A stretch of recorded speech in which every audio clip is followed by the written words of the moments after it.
This story begins in 1845, shortly after Texas joins the United States.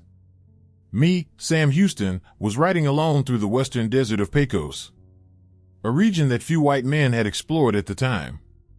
The heat was relentless. My water was in half when I spotted something that made me question my own sanity, the contours of a complete city emerging from the Brazilian horizon. I consulted my maps over and over.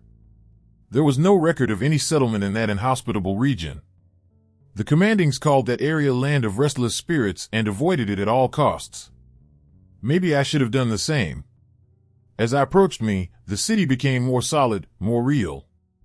A worn-wood plate hung from a pole, Midnight Junction, founded in 1795. Impossible. No American settlement existed in that region anytime soon. Still, there was, before my eyes. The streets were empty but not abandoned. I saw half dining tables, open store doors, tools left in the middle of work. It was as if everyone was simply evaporated in a moment. I tied my horse to the drinking fountain of the central square. The water was fresh, newly packed. The animal drank, but its ears remained erected, their eyes wide as their horses when they are dangerous. "Hello?" I shouted. Only the echo of my own voice answered. The Estrella do Oeste Hotel was on the other side of the square. His windows were illuminated inside, and I swore to see a silhouette pass one of them. I crossed the deserted street, my steps echoing in a disturbing way in the absolute silence. The hotel door opened effortlessly. The lobby was impeccable. A luscious oil luminaire on the reception counter. An open record book, the last entrance made with still damp paint, Jonathan Pierce, Boston, Massachusetts, July 17, 1795. The date froze my blood. We were in 1845, 50 years later. A wall watch was exactly 11:59 p.m. And their pointers did not move. That's when I heard a voice behind me, soft like silk passing on a blade. "Welcome to Midnight Junction, Mr. Houston. We were waiting for you." I turned and saw a woman of extraordinary beauty, dressed in a costume that was half a century before. His skin was too pale, and his eyes did not flash. "Who are you?" I asked, my hand instinctively looking for the pistol in my holster. "I'm Elizabeth Thorne, owner of this establishment." His smile didn't reach his eyes. "The Lord has arrived well in time for the celebration." "What celebration?" "The city's birthday, of course.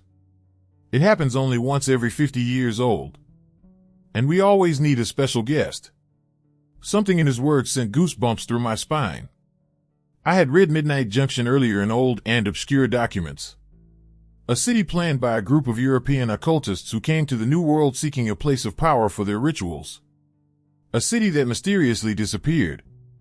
"It's midnight, Mr. Houston," said Elizabeth, although I hadn't mentioned my name. "The time is coming." The clock suddenly started to work.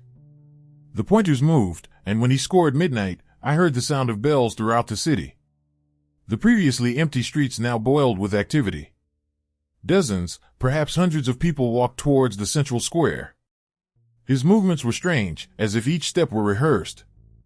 And everyone, without exception, had the same empty look as Elizabeth. I retreated toward the door, but Elizabeth blocked my way. "The celebration requires its presence, Mr. Houston. We cannot start without our guest of honor." "What are you talking about?" I demanded to know. "Midnight Junction needs to exist. We were cursed by the man we call the founder. To stay, we need a new soul every 50 years. A soul that takes over our place in the world of the dead so that we can walk for one night among the living." I tried to pass her, but my body didn't answer. A strange cold took over my members. It was then that I noticed she did not shade against the wall illuminated by the lamp. "Come, Mr. Houston. Everyone is waiting." Against my will, my feet began to move toward the door. It was as if invisible ropes pulled me. Outside, the crowd was waiting in a perfect circle around the square. In the center, I saw something that made me want to tear my own eyes. A black stone altar, covered with symbols that no Christian should know. And on him, tied, was a man. His gray, dry skin as an old scroll, his sinful but still conscious eyes. Alive. eyes that begged for liberation. "Jonathan Pierce, from Boston," whispered Elizabeth to my ear. "Our previous guest. Now it's your turn to take your place." The crowd paved the way for me. I saw faces of all times, Spanish costumes of the previous century, settlers, border clothes. All those who had been attracted to Midnight Junction over the centuries. I fought the invisible force that dragged me to the altar. My hand was able to reach the little revolver in my rear pocket, a last-minute weapon that I always carried. Not to fight those creatures, as instinctively knew that bullets would not stop them, but for another purpose. I shot not on them, but in the gunpowder bag I carried on my waist. The explosion was instantaneous. Fire. The fire purifies, the scriptures say. And those creatures, whatever they were, feared the flames as nothing in this world. The crowd backed by shouting, its semi-transparent bodies distorting itself like smoke under strong wind. The fire on my clothes spread quickly to the town's drywood buildings. Ignoring the pain of the burns, I ran to the altar and released Jonathan Pierce. The man was light as a roll, his articulations ranging like rusty hinges. But his eyes, those terrified eyes, thanked me quietly. 50 years, he whispered in a cracked voice. 50 years stuck between life and death. I carried him out of town on fire. Around our surrounding Midnight Junction buildings burned with a supernatural fire, blue and green flames devouring centenary wood. The inhabitants, or whatever they were, howled in an agony that penetrated their own soul. Elizabeth Thorne was at the entrance of the city, her now black eyes like deep-back wells, her face to hatred face. "The cycle cannot be broken," she shouted. "We'll be back. In 50 years, Midnight Junction will resurface. And you, Sam Houston, will be here to witness." As I walked away with Jonathan in my arms, I looked back one last time. The whole city was wrapped in flames, and for a moment, it seemed to me to see a gigantic figure hanging over her, the outline of a man wearing a wide tab hat and a cloak, his hands extended over the city like a conductor leading an orchestra of destruction. The founder. The man who built a city on the portal between the worlds and condemned its inhabitants to an eternity of torment. I rode for 2 days and 2 nights until I found a settlement. Jonathan Pierce died in the arms of a farmer's daughter who welcomed us, her body finally surrendered after half a century of suspended existence.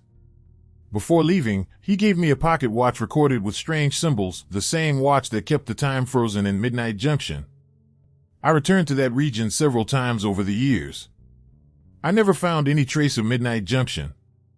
Only sand, cacti, and the incessant desert wind. But I know she is waiting.